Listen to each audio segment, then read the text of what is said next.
Hello everyone, welcome back to my channel. Today we are going to discuss about types of dyes, factors, key factors of dye process, textile additives and stages of dyeing. ये सारे ही point जो हैं वो हमारे as you can see textile के topics हैं। इनको हम आज कवर करेंगे और हम देखेंगे कि कितने टाइप की डाइज होती हैं, जिसमें से प्रीवियस वीडियो में हम एक डाई को डिस्कस कर चुके हैं जो है हमारी डायरेक्ट डाई। अब आज हम बात करेंगे बेसिक डाई के बारे में, जिसे हम कैटेनॉइक डाई के नाम से भी जानते हैं। ये जो डाई है बेसिक डाई, ये बेसिकली आपकी एक्रेलिक, जूट या फिर आपका कॉटन या फिर अदर जो आपके सेलुलोजिक फाइबर्स होते हैं उन पर यूज की जाती है। इसका यूज करना कंपैरेटिवली टफ है। अगर आप डायरेक्ट डाइज की बात कर रहे हैं उनसे, तो डायरेक्ट की कंपैरिजन में इन्हें यूज करना, इन्हें अप्लाई करना डिफिकल्ट होता है, क्योंकि इसमें ऑक्सिलरीज का यूज किया जाता है और आपके टेम्परेचर को मेंटेन करना बहुत डिफिकल्ट होता है, जिसमें आपके पर्टिकुलर फैब्रिक के लिए पर्टिकुलर टेम्परेचर को मेंटेन किया जाता है। ये सारी चीजों का हमें ध्यान रखना पड़ता है। अब आप पूछेंगे कि ऑक्सिलरीज क्या होती हैं, तो आपको अगर पता है तो आप मुझे कमेंट सेक्शन में बताएंगे, नहीं तो मैं आप इसकी एक पर्टिकुलर वीडियो बताऊंगी जिसमें आपको डिफरेंट जो आपके टर्म्स होते हैं टेक्सटाइल से रिलेटेड, उनके बारे में आपको क्लैरिफाई करूंगी कि इसमें कौन सी चीज़ों का क्या मतलब होता है। फिलहाल ये आपका होमवर्क है कि आप ऑक्सिलरीज का मीनिंग सर्च करेंगे और अपनी नोटबुक में लिखेंगे, साथ में मुझे कमेंट सेक्शन में भी बताएंगे। इसकी अगर हम कैरेक्टरिस्टिक्स की बात करें तो डायरेक्ट डाइज जो हैं वो ज़्यादा बेहतर होती हैं, डायरेक्ट डाइज से ज़्यादा बेहतर होती हैं बेसिक डाइज। ये आपका लाइट और आपका प्रेस्पिरेशन का जो फास्टनेस है उनसे अच्छी होती है। ये ऑक्सिलरीज जो हैं, अब आपको बताते हैं कि ऑक्सिलरीज जो हैं वो डाइंग प्रोसेस को फास्टर करने का काम करती है। मतलब the auxiliaries can be known as catalyst, जो कि आपकी जो डाइंग प्रोसेस होती है उसको एक्सेलरेट कर देती हैं, उसकी तेज कर देती हैं, उसको बढ़ा देती हैं। तो आपको ये जो ऑक्सिलरीज हैं इसका मीनिंग यहाँ पता चल गया है। तो अगर आपको नहीं पता है तो आप अपने नोटबुक में ज़रूर लिख लीजिएगा कि auxiliaries are a kind of catalyst, जो कि आपकी डाइंग प्रोसेस को तेज करती हैं या फिर एक्सेलरेट करने का काम करती हैं। थर्ड हम बात करते हैं अपनी एसिड डाइज के बारे में। ये प्रोटीन फाइबर्स के लिए यूज होती हैं, जैसे कि आपका सिल्क है, वुल है, नायलॉन है, एक्रिलिक है, स्पिंडेक्स है, इन सभी के लिए यूज की जाती है। इसका कैरेक्टरिस्टिक्स की बात करें तो ये ज़्यादा ब्राइट होती हैं, लस्टर ज़्यादा होता है, जल्दी ख़राब नहीं होते हैं। इसमें जो आपके लाइट कलर्स हैं उनको ऑब्टेन किया जा सकता है एसिड बाथ में इनको अप्लाई करते हैं, तब हमारी एसिड डाइज हमें प्राप्त होती हैं। उसके बाद हम बात करते हैं अपनी फोर्थ डाई के बारे में, दैट इज रिएक्टिव डाइज। इनको हम पोर्शन डाइज भी कहते हैं। सेलुलोजिक फाइबर पर यूज होती हैं, कभी कभी इनको हम प्रोटीन और नायलॉन पर भी हम यूज कर सकते हैं। ये दो टाइप की होती हैं, कोल्ड डाइज और हॉट डाइज। ये ब्राइट कलर्स ऑब्टेन करने के लिए यूजफुल होती हैं। इनकी जो लाइट, रबिंग और प्रेस्पिरेशन और वॉशिंग फास्टनेस है वो एक्सेलेंट होती है, लेकिन ये एक्सपेंसिव डाइज होती हैं, इसीलिए ये इनकी डिसएडवांटेज भी कही जा सकती है। फिर हम बात करते हैं वेट डाइज के बारे में। दीज आर वाटर इंसॉल्युबल, यानी कि जल में अघुलनशील हैं, तो इनके लिए सॉल्यूशन की जरूरत पड़ती है। इनको भी हम सेलुलोजिक फाइबर पे अप्लाई करते हैं। ये ब्राइट शेड्स हमें प्रोवाइड करती हैं। इनकी जो ये इनकी जो प्रॉपर्टीज हैं, फास्टनेस की प्रॉपर्टी अच्छी होती है, मतलब ये जल्द धूल से, पसीने से या फिर प्रकाश से, इन सारी चीज़ों से जल्दी खराब नहीं होती हैं। ये डाई सॉल्वेंट में इंसॉल्युबल होती हैं, जबकि ऑक्सीडेशन पर ये अच्छा कलर प्रोवाइड करती हैं। ऑक्सीडेशन बेसिकली वो प्रोसेस होती है जब आपका फाइबर या फिर फैब्रिक या जो भी जिसको भी आप कलर कर रहे हैं वो किसी भी वाटर में, किसी सॉल्वेंट में ना यूज करके जब उसमें ऑक्सीजन की प्रोसेस से उसको गुजारा जाता है, तब वो अपना जो कलर है वो अच्छा प्रदान करती है, तब वो हमारी ऑक्सीडेशन की प्रोसेस होती है। फिर हम बात करते हैं डिस्पर्स डाइज के बारे में। ये आपके एसीटेट फाइबर पर, polyester fibre, nylon fibre, acrylic fibre जैसे फाइबर्स पर यूज होती है। इसकी वॉश फास्टनेस कपड़े के प्रकार पर निर्भर करती है कि किस तरीके का आपका कपड़ा है। एसीटेट पर ये बेकार और पॉलिएस्टर पर बहुत अच्छी वॉश फास्टनेस शो करती है।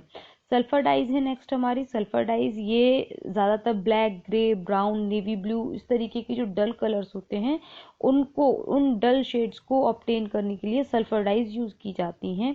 ये सेलुलोजिक फाइबर पर यूज़ होती हैं। ये जल में अघुलनशील हैं, यानी कि these are insoluble in water, they are inexpensive, मतलब ज़्यादा महंगी नहीं होती हैं और डल शेड्स हमें प्रोवाइड करती हैं।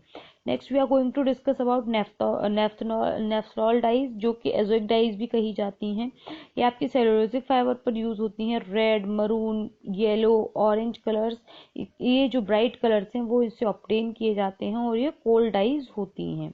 इंस्टेंट कलर फॉर्मेशन है ये, मतलब आप इंस्टेंटली इसको यूज कर सकते हैं। रबिंग फास्टनेस इनकी पुअर होती है। ये 2 स्टेप्स में अप्लाई किए जाते हैं। पहला नेफ्थनॉल बेस में इसको अप्लाई किया जाता है, उसके बाद डेवलपिंग सॉल्ट इसमें यूज किया जाता है। फिर उसके बाद हम बात करते हैं की फैक्टर्स ऑफ डाइंग प्रोसेस, मतलब डाइंग प्रोसेस का की फैक्टर क्या है। पहला है मटेरियल, मतलब आपका मटेरियल क्या है, किस फैब्रिक को आप डाई कर रहे हैं, कौन सी आप डाइज ले रहे हैं, ये आपका फर्स्ट है। सेकंड है आपका टेम्परेचर, आपको जो डाई करना है उसके लिए आपका क्या टेम्परेचर मेंटेन रखना है आपको। उसके बाद कितने टाइम के लिए वो टेम्परेचर, वो मटेरियल आपको रखना है। फिर उसके बाद शेड परसेंटेज, मतलब परसेंटेज ऑफ शेड आपको कितनी चाहिए, उस के बेसिस पर भी ये सारी चीजें वर्क करती हैं। तो की फैक्टर्स हमें ये 4 याद रखने हैं अपने डाइंग के दौरान। उसके बाद हम बात करते हैं टेक्सटाइल एडिटिव्स के लिए। एडिटिव्स होते हैं जो आपकी कलर की एबिलिटी को बढ़ाते हैं, उसकी फास्टनेस को अच्छा करते हैं, उसमें अच्छे वाइब्रेंट कलर्स हमें प्रोवाइड करते हैं। वो हमारे एडिटिव्स होते हैं जो हमारी जो डाइंग की प्रोसेस है उसको फास्ट कर देते हैं। तो इसमें बहुत सारे एडिटिव्स यूज किए जाते हैं, जैसे कि सॉल्ट, वाटर, सोडा ऐश या फिर फिक्सिंग एजेंट। हर एक का काम अलग अलग होता है। जैसे कि अगर हम सॉल्ट की बात करें तो ये नेगेटिव चार्जेस को कम कर देता है, work as a fixing agent on a fabric surface. आपके कपड़े पर एक फिक्सिंग एजेंट की तरह काम करता है। कपड़े से अगर रंग निकल रहा होता है तो हम क्या करते हैं, पानी में नमक डालकर और कपड़े को रख देते हैं। इससे आपके जो फैब्रिक है वो कलर छोड़ना बंद कर देता है। तो ये एक तरीके से फिक्सिंग एजेंट का काम करता है। Next we are talking about water. ये एक डाइंग मीडिया की जैसे काम करता है, मतलब एक माध्यम की तरह काम करता है। फिर उसके बाद बात करते हैं सोडा ऐश के बारे में। ये enhance link between the dye and fabric, मतलब फैब्रिक और डाई के बीच में ये एक लिंक पैदा करता है, कोवेलेंट बॉन्ड इससे बनता है और इनकी जो वेट फास्टनेस है वो अच्छी होती है। लास्ट फिर हमारा है फिक्सिंग एजेंट। ये जो फिक्सिंग एजेंट होते हैं ये हैवी शेड प्रोवाइड करते हैं और यूजुअली ये लाइट फास्टनेस को कम करते हैं। तो इस तरीके से हमारे कुछ टेक्सटाइल एडिटिव्स हमारे यूज किए जाते हैं। नेक्स्ट है हमारा स्टेजेस ऑफ डाइंग। ये हमारा इंपॉर्टेंट पॉइंट है जिसको हम प्रीवियस वीडियो में भी डिस्कस कर चुके हैं, बट स्टिल यहाँ पर मैं इसको एक बार और अच्छे से बता देती हूँ कि जो आपके स्टेजेस हैं डाइंग की वो वेरियस स्टेप्स में अलग अलग होती हैं। मतलब आपका फैब्रिक का जो इस टाइम पे स्टेज क्या है, जैसे एक पॉलीमर स्टेज है या फिर फाइबर स्टेज है, यार्न स्टेज है, फैब्रिक स्टेज है या गारमेंट स्टेज है। तो हर एक स्टेज में आपकी डाइंग की प्रोसेस अलग अलग होती हैं।